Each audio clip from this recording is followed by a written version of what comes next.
Hi, I'm Rob from Producer Tech, and you're watching episode 2 of our new podcast, In the Loop, bringing you the latest in music production technology and online learning. In this episode, we'll be taking a look at Ableton's controller for live, Push. I'll be interviewing Defazed, an awesome producer and Producer Tech tutor, so you can hear about what he's up to and see an exclusive excerpt from his soon-to-be-released Machina glitch hop production course. And finally, we'll be checking out a bunch of cool instruments and effects that I've reviewed recently for Pluginboutique, including D16's Sigmund, Sugarbyte's Effectrix, and Isotope's brand new Break Tweaker, all of which can be won by entering the competition later on in this episode. So we're going to kick things off by looking at Push, Ableton's own controller, which allows a more tactile way of producing and performing with live. Push was released last year and is Ableton's first control surface to come out. With a few other similar controllers on the market already, I was interested to see what unique features were present on this one. The main bonus with this surface, other than really good integration with live of course, is the sheer number of pads. With 64 in total, Push definitely takes the lead in this department, meaning each of its controller modes has a serious amount of real estate at its disposal. The pads function in 2, or really 3, main modes. The first one is Session mode, where the pads become Live's session view grid. And there's a lot of room to maneuver here, so unlike on other controllers I've used, where you're often scrolling in all directions to find the clips you want, with Push, at any one time you've got 8 slots on 8 tracks to play with.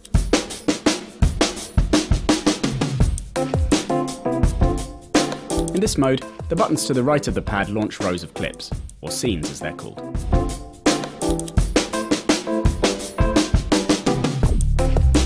And the buttons above can be used to stop clips on a track, as well as mute or solo tracks.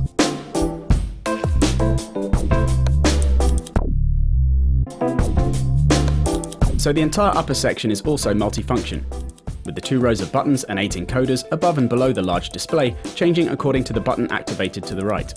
For example, if I hit volume, then I can change the levels of the 8 focused tracks.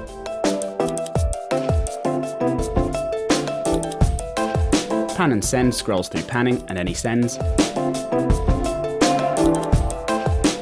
And track has all those parameters for the single selected track, with the track select buttons being the ones directly below the display.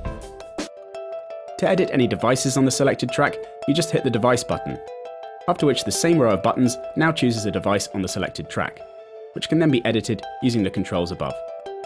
The buttons below can then be used to turn any devices on or off. And the last 2 buttons here switch to clip edit mode, where you can use the select button to choose a particular clip and then edit it on the display, which allows you to change the level, pitch and also loop settings. And browse mode, which is nicely implemented, with the display split into sections to show instruments or effects, and then any categories, and finally the preset list, with both the buttons below and encoders above scrolling through the options, and then the green buttons loading them. The other pads mode then is Notes mode, which is for playing MIDI instruments. And the reason I said there were more like 3 pad modes was because the pads behave differently for drum racks in this mode. With drum racks, the pads split into sections, with the bottom left corner playing the drums in the rack, and the strip alongside choosing the range of pads. Then the pads to the right allow you to set the loop length and range. And the upper pads are a step sequencer, with a resolution set by the step size buttons running down the side.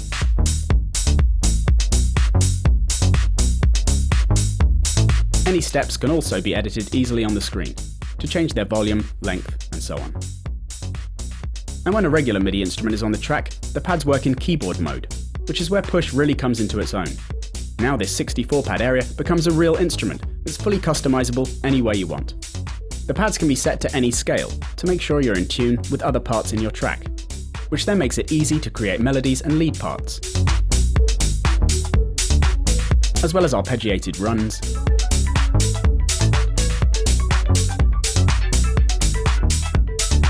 intervals and chord stabs. So it's a bit like the benefits you get with Live's MIDI effects, only on a giant surface that's ideal for performing with. And if you want to go off-piste, then you can set the pads to chromatic mode, where they then play all MIDI notes. But the ones outside of the key of your song are now dark, so you still know which notes are in the correct scale. So I've been getting properly into using Push, and I'm pleased to say that it's finally taking me away from the mouse when using Live in the studio, which is having definite benefits and making the process more fun for sure. Plus, the Notespad mode has opened up new methods for creating musical parts, which I'm really enjoying. Keep checking in on our sites and social networks over the coming months for more free tutorials and courses made by myself and other Producer Tech tutors.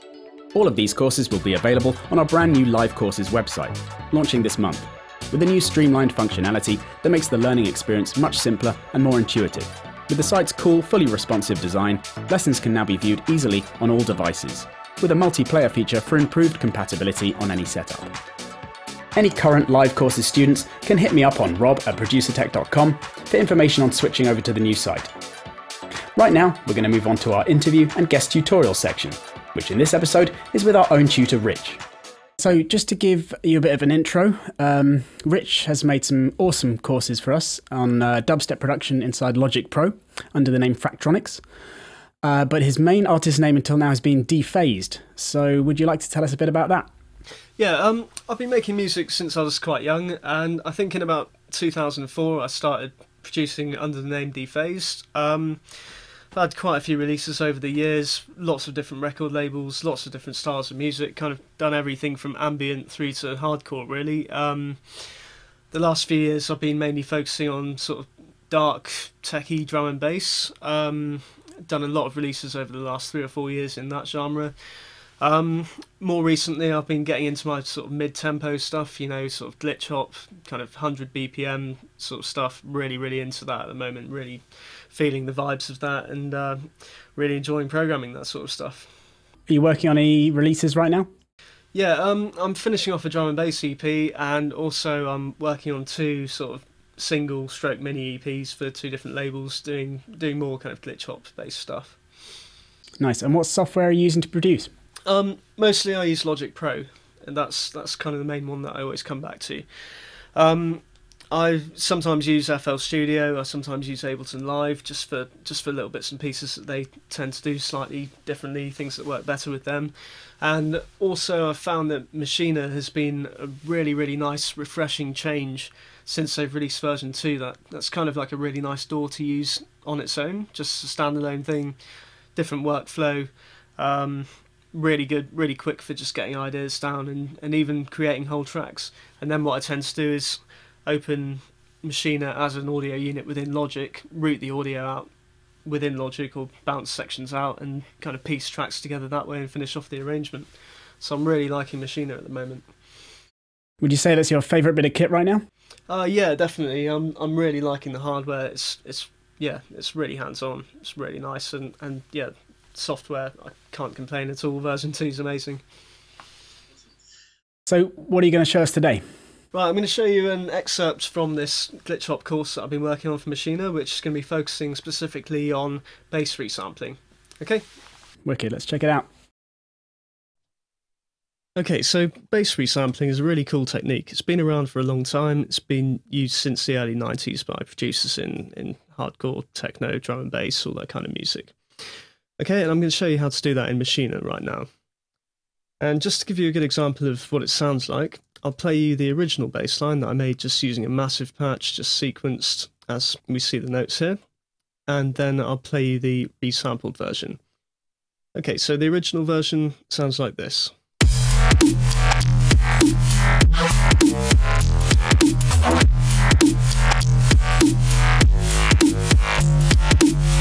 Okay, so it's a pretty cool sound as it is. It's got quite a lot of movement going on, and that's going to be a really good bit of raw material to make our resampled bass. Okay, now this is the resampled bass that I made earlier.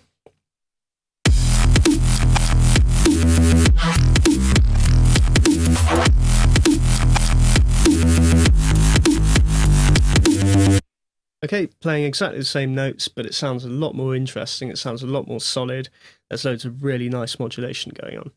So I'll quickly show you how to recreate that kind of effect. So what I'll do first is just duplicate this scene so that we keep the original. Okay. Right click on the bass pattern just so we can create something new to start from. Okay, and then on our original massive patch here, which I've called Scrapyard because that's the wavetable that it was based on, I'm just going to draw in one note, which is 1 bar long, in the root note of the track. Okay, and this track's in E. Okay, and I'll just make that 1 bar.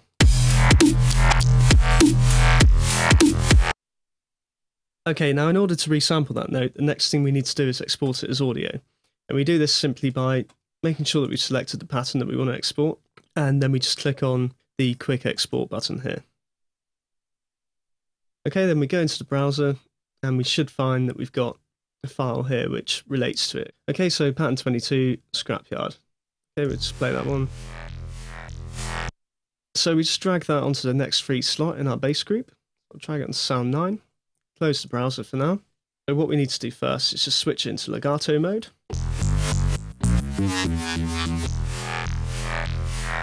Okay, like to give it a bit of glide as well. Then go into the pitch and envelope section, take it off 1 shot so we've got full control over the envelope. Switch it to ADSR mode, take the release right down. Okay, so it sounds cool, but it still sounds very much like the original sound. Now here's the interesting part. This is where we go in to set a loop point, which is where we get this really interesting new modulation. Now before we do that, I'm just going to truncate the sample. And I'm going to do that just by selecting just the audible section there and removing the silence. Okay, so just hit apply on truncate mode, and you can see that we've just got the sound on its own. Okay, then next I want to normalize it because the level's very low.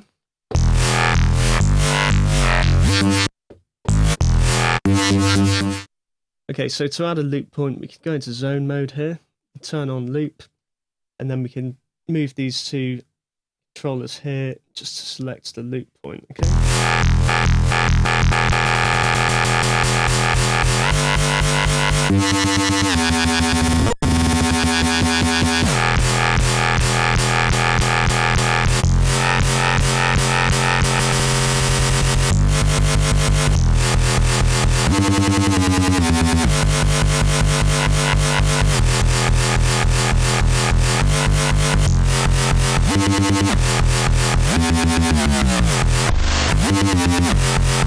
Okay, and it's all about just tweaking that until you find the sweet spot for the kind of sound that you want.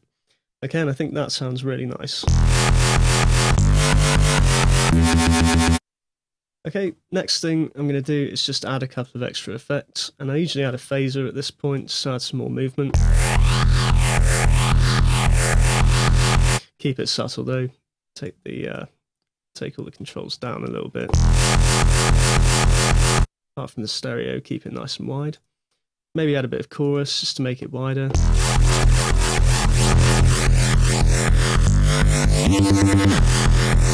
Again, keep it very subtle. And then perhaps just add a little bit more distortion or possibly some saturation just at the end of the chain.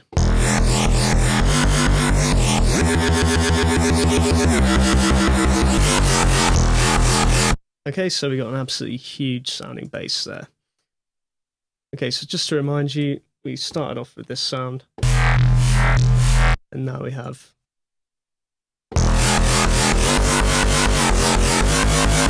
Okay, so what I'm going to do is just delete the original note, and then extend the length of the pattern to 4 bars. Maybe switch this to tube mode just to get some more bass.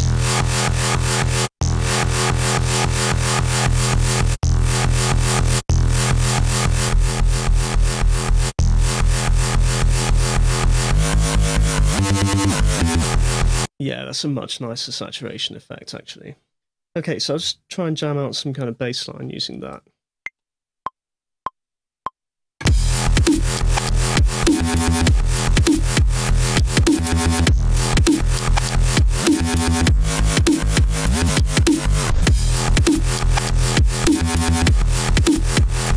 Okay, that's a nice start. I'm just going to shorten this note and copy it across. Maybe leave a little gap there. Quantize the rest. Okay, and let's have a listen to that.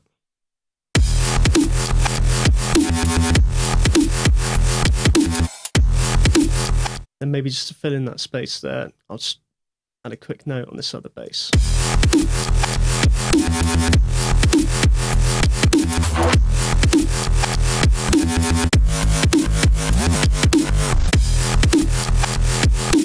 Okay, and then what we can do next is we can go in and we can tweak this pitch bend data.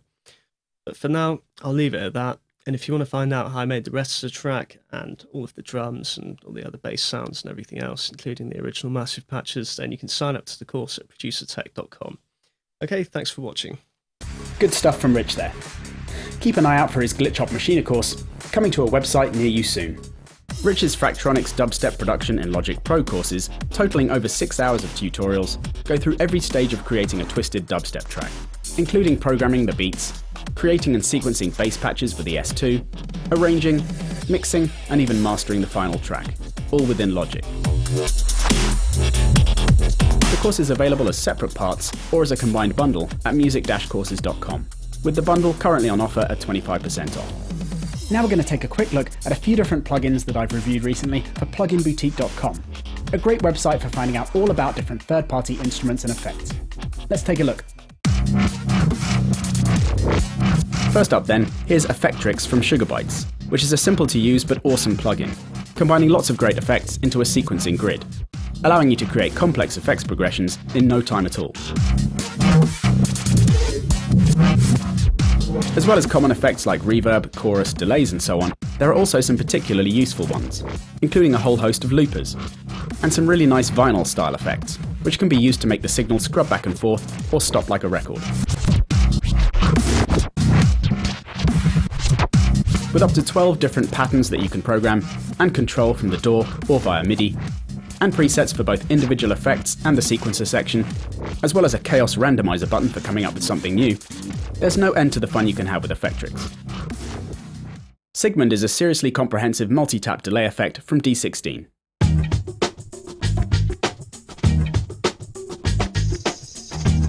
A good delay is a great addition to anyone's effects collection, as it can be used in so many different ways, in order to produce a wide variety of different effects. Sigmund has up to 4 separate individually customizable delays here, along with a multi-mode resonant filter, overdrive distortion section, and 2 LFOs for modulating parameters like the level or filter cutoff.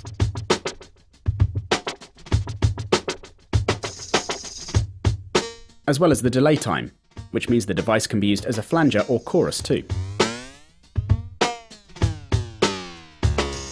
With all sorts of routing options and a whole load of different factory presets too, there's plenty for both beginners and more advanced producers.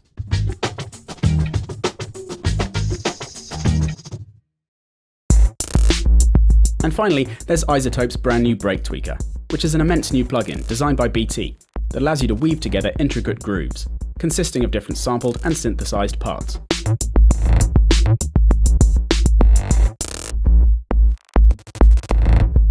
With up to 3 unique sound generators that can combine samplers with the plugin's tasty dual wavetable synth generator for each one of the 5 tracks that can be sequenced together in up to 24 patterns, there's all sorts of potential here for making entirely unique sounds.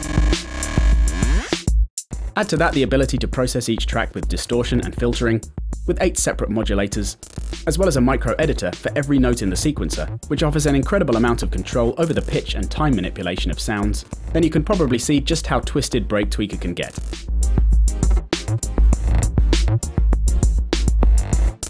For more info, and to check out my lengthier review movies, visit the Pluginboutique website. To enter our competition to win all of these plugins, simply find out the name of the Defazed Glitch Hop track on the Producer Tech SoundCloud page, and email it to rob@producertech.com, after which I'll choose one lucky winner at random. Keep an eye on our Twitter and Facebook pages for the result, which will be announced sometime before episode 3. So that's all from me. Tune in next time for more tutorials, reviews, interviews, competitions, and other audio-related shenanigans. This has been In the Loop from Producer Tech. Thanks for watching, and see you next time.